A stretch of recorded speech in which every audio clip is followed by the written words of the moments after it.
Très bien, d'abord fàttali tur bi. Mamadou Mbaye, président des anciens de l'APR. Voilà, et très membre bien. fondateur. Membre fondateur de l'APR, depuis quand? Depuis la création du parti en décembre 2008. En décembre 2008. Décembre 2008, on est membre, on a assisté à la première réunion tenue chez Macky Sall, à la VDN. À la VDN. Alors, président Macky Sall, ngeen ànd ak moom 2008 ba 2021 tey ñu gis Mamadou Mbaye, président des anciens de l'APR am beneen doxalin lan moo ko waral. Bon, li ko waral mooy que ñun dañu liggéey ci APR nekk ay actionnaire ci APR waroon revendiquer nag li ñëpp di taxaw di wax nii moi légitimement je peux être candidat à l'Est et en ville donc ñun su fekkee dafa am benn situation bu am muy mburu ak soow ñu jël waxoon naa ko ci matul un mois ñu jël suñu responsable yi dem jébbalu boobu léegi dafa leer président xam ne ñii dañu jébbalu ñu suul leen benn yoon ñun nag kenn duñu suul j'avais dit ça en tant que président des anciens et ma responsabilité c'est de trouver nu waa APR yi siggil seen bopp ñu naw leen xam ni ay góor ñi ngi nii ay bañkat ñi ngi nii man bañkat yooyu lay incarné et que loolu moo tax ñun ñu taxaw pour faire face à cette situation bi nga xam ni c'est une situation inacceptable à la limite ça élimine l'APR après les élections parce que supposons qu'après les élections si réew mi gagne entre guillemets mais l'APR n'existera plus loolu nag la ñu bañ moo tax ñu choisir un jeune dynamique xam ni xale bu yaru la xale bu loxoom set la mën nañ ànd ak moom ñu teer ñun ñëpp suñu ambition ñun ñëpp ñu ànd fas yéene jàppale ko pour ñu gagner Thiès siggil waa APR. Siggil waa APR alors dem ci siggi jot na ci Abdoulaye Dièye alors mais tey bu ñuy xool mun naa ne ñaar ba ñetti at ci ginnaaw bëri na ay mbër yu sampoon seen dënd fii ci biir Thiès yore ay décret présidentiel ne ñoom dañoo bëgg a nekk maire di xeex mais dafa dem ba benn instant kenn déggatu leen kenn gisatu leen waaye fan yii ñu génn dégg nañ fi lu ma téeméeri junni déclaration li ni mel moom du la ciy wax. mais ça me fait rire quand je vois par exemple maa ngi gis waa Maodo Malick Mbaye ñuy wax l'autre jour j'ai vu Abdou Mbow tardivement muy doog a génn di wax c'est une situation boo xam ne il fallait s'y attendre donc ñoom dañu am décret présidentiel mais seen présence ak seen ambition dafa mel ni daal ñi mi wuñ ko wonee man j'attendais à ce que su président joxe affaire yi réew mi c'est pas pour être contre le président hein mais nga wone sa bopp nga ni man Maodo Malick Mbaye par exemple vu li ma daj ci ci gëm sa bopp ak ci Benno Bokk Yaakaar damay samp sama ndënd lu ma am jël man docteur Ndiaye vu li ma def ci kii bi damay samp sama ndënd lu ma am jël vu loolu laa doon xaar ci responsable yi mais pas toog ba ñu jël ay décisions yoo xam ni déjà c'est intérêt nga jóg nga ni da ngay wax ak président mënatul arrière parce que mburoog soow bi ci la nekk donc yow yaay am gëm-gëm foofu nag mooy importance suñu décision ñun waa APR les anciens suñu décision mooy que teel a xam ni situation nii lay demee ñu jël Abdoulaye Dièye ni ko demal parce que xam nañ ni mën nga incarner le changement bi war a am Thiès parce que Thiès a besoin d'un changement générationnel. Abdoulaye Dièye ak lan la def ba yéen diggante ñeenti at yi ngeen bëgg taxaw ne Abdoulaye mooy mbër bi nga xam ne moom la ñëpp war a àndal ci arène bi. bon en fait c'est sa permanence xam nga politique du ay du dem ñëwaat dem dikkaat wala naxaate politique c'est pas ça politique c'est quoi c'est politique mooy nga am possibilité dem ci nit yi dimbali leen et moi j'ai constaté que depuis que Ablaye a commencé amul rupture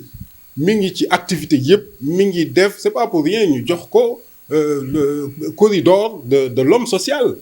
de l'année parce que c'est un homme qui est sur le terrain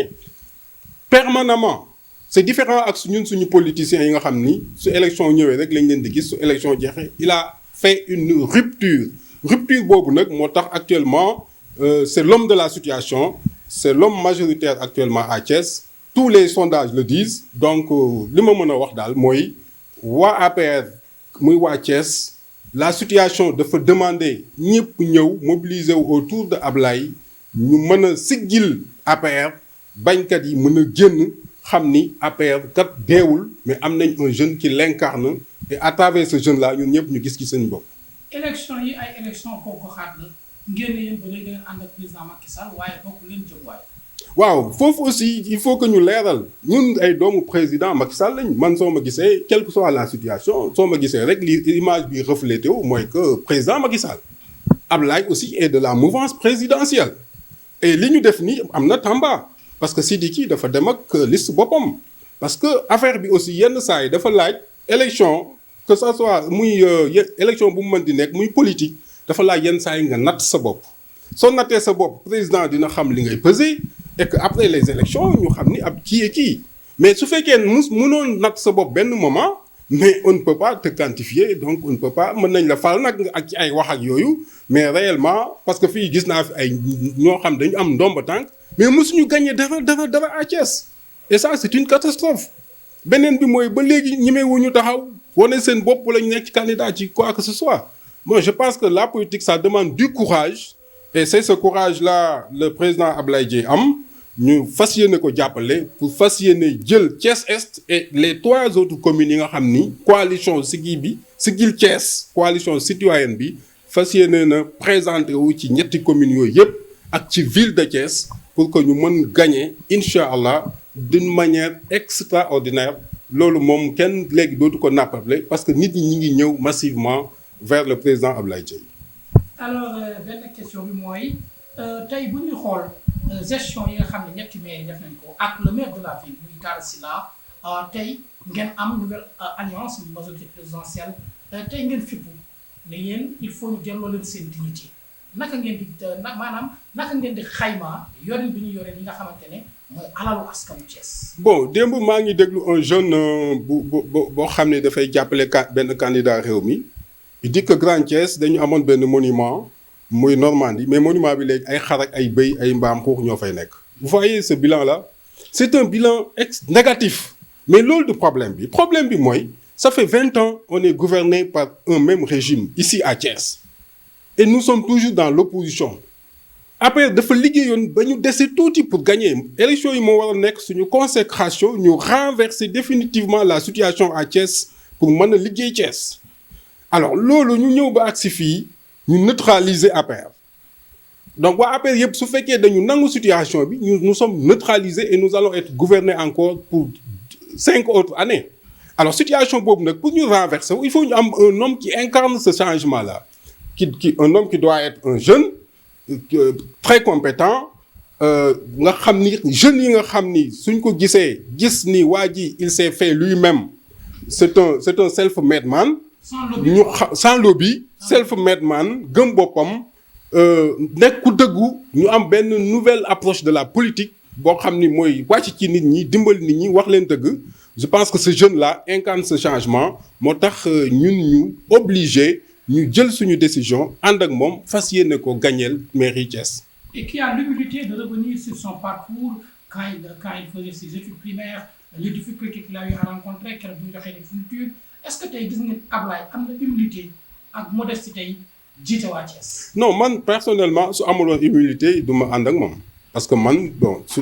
s'il y a quelqu'un ku mën a wane woog yooyu je pense que soo accès bi ci Mamadou Mbaye di nga wàññi sa degré parce que moi am fondateur la le président ñun xam nañu dañuy toog ak moom di waxtaan donc gis nañ ci moom vraiment yar ak teggin moo tax man ma obligé ma accepter ñëw nekk ci wetam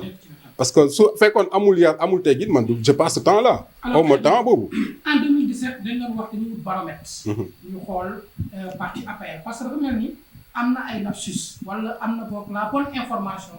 joxuñu ko le président ci ay noppam en 2017 gisoon nañu fii benn trio wala quatre autorités yoo xam ne dañu xawoon démarqué wu parce que dañu leen xawoon a beddi donc je vais citer Ndeye Tické ci la bokkoon parce qu'elle était DG de l'ANA citer aussi ki nga xam ne mooy Maguette Seye booba temps mu ngi conseiller en diplomatie président Macky Sall mais également Ablaye Dièye bu siggi jot na parce que en 2017 quand même ce qu'il avait fait wane jël alalam investiruñ ko ci benn liste il n'était pas député amul benn liste bu ñu ko investiroon mais moo njëkk battre campagne en 2017 ñu dem ba 2019 tey ñu def ko comité organisation mu organiser des élections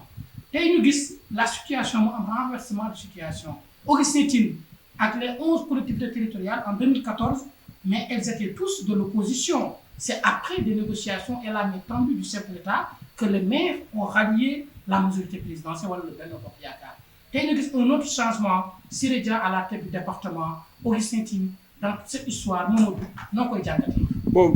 mooy li ma waxoon il y a de cela un mois xam nga c'est vrai que nekk ci mburoog soow c'est important c'est respecter les mesures du président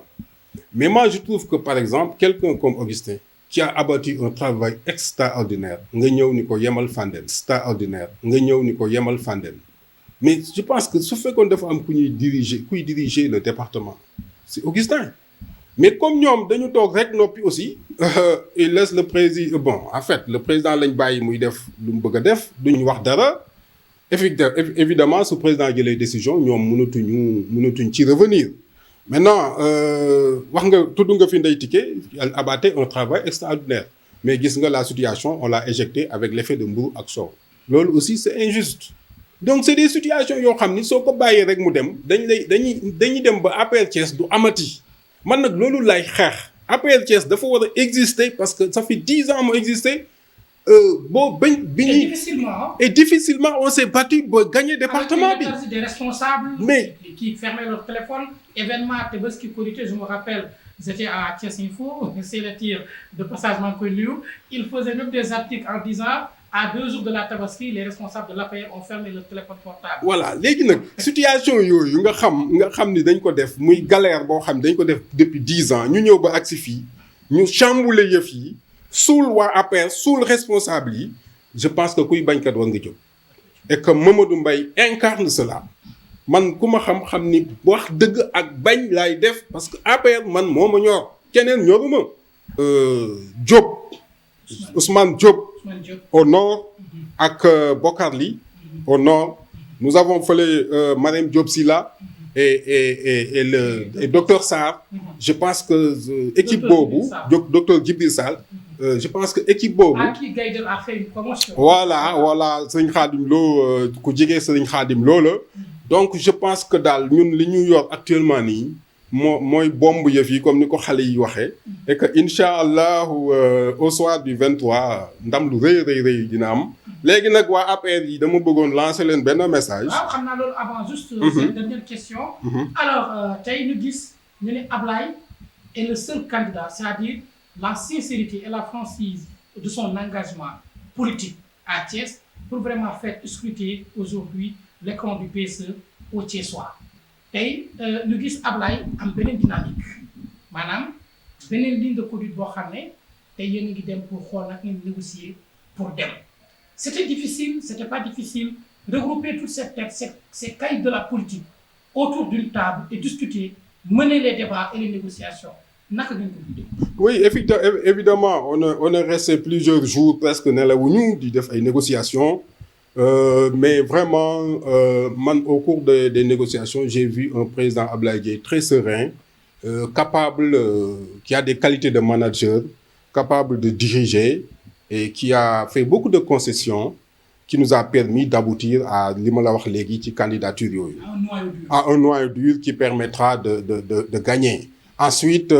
il a mis en place vraiment des moyens yoo xam ni c'est extrêmement important pour que ñu mën a gagner avec la manière incha allah ànd ak ay nit de qualité yi nga xam ne ñoo fa nekkoon cité naa tête de liste yi mais au-delà des têtes de liste man maa ngi fa déjà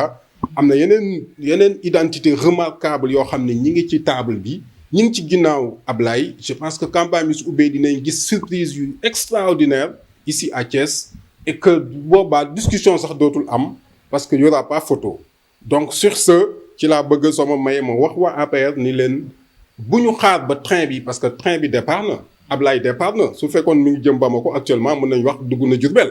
donc départ bi commencé na gars yi ñëw leen ngeen yëg ci train bi on va aller vers la victoire qui va nous permettre d'abord waa APR siggi parce que li ñu seen gëm-gëm continuer na et qui va permettre aussi de Thiès et que qui va consacrer responsable yi nga xam ni ñoo dëggu am courage pour affronter les élections. Très bien, Mamadou Mbaye, président des lancers de l'APR qui soutient la candidature ou la coalition Siggi de Abdoulaye Dièye et ses compatriotes Boubacar Ly, Ousmane Diop Thiès Nord, et Boubacar Ly, mais également Dr Sarr Djibril Sall qui a le mouvement Alliance And, avec Mariam Diop Silla qui est responsable aussi de l'APR. tey taxaw ngeen thème pour dem ci élection yi wax nga sànq ni y a les moyens, y a tout, mais tey Thiessois yi am na defe naa un appel, je pense bu ngeen bëgg a lancer pour 3 points. Bien, premier point mooy que nous ne sommes pas contre les directives du président, mais dañu am gëm-gëm que ni suñu demee dañuy gagner et que loolu man dama ci am yaqin que dañuy gagner incha allahu loolu mooy première chose. Deuxième chose mooy que dafa am équipe municipale ñetti équipe municipale yu fi nekk yoo xam ni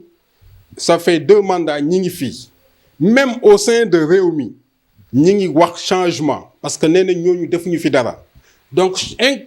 on a vu que ki gën a mën a incarner changement boobu c'est Abdoulaye Dièye.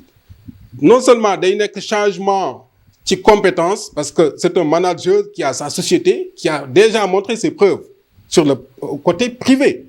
et ce changement-là ce sera aussi générationnel parce que xale yi dinañ identifier wu ci moom aussi dina mën a xam li xale yi bëgg mu apporter leen ko li population bi bëgg parce que c'est un homme d'action day wàcc ci ndaw yi di wàcc ci jigéen ñi di leen financer di leen jàppale et que y a un programme qui est en train d'être concocté pour que nu ñuy def ba dimbali jeunes yi utal leen ay xëy jigéen ñi ñu utal leen ay financement jàppale ñëpp ba nga xam ni ku nekk dina gis sa bopp ci magistère du président Abdoulaye Dièye loolu lay appelé Thiessois yi ñu xam ni élections yi c'est des élections locales nag comme niñ ko nit ñi di waxee nawetaan la nañu jouer ak suñu équipe bu koñ et suñu équipe bu koñ actuellement c'est Abdoulaye Dièye. Très bien, merci beaucoup Mamadou. Merci Kao, merci et à Thiès Actu.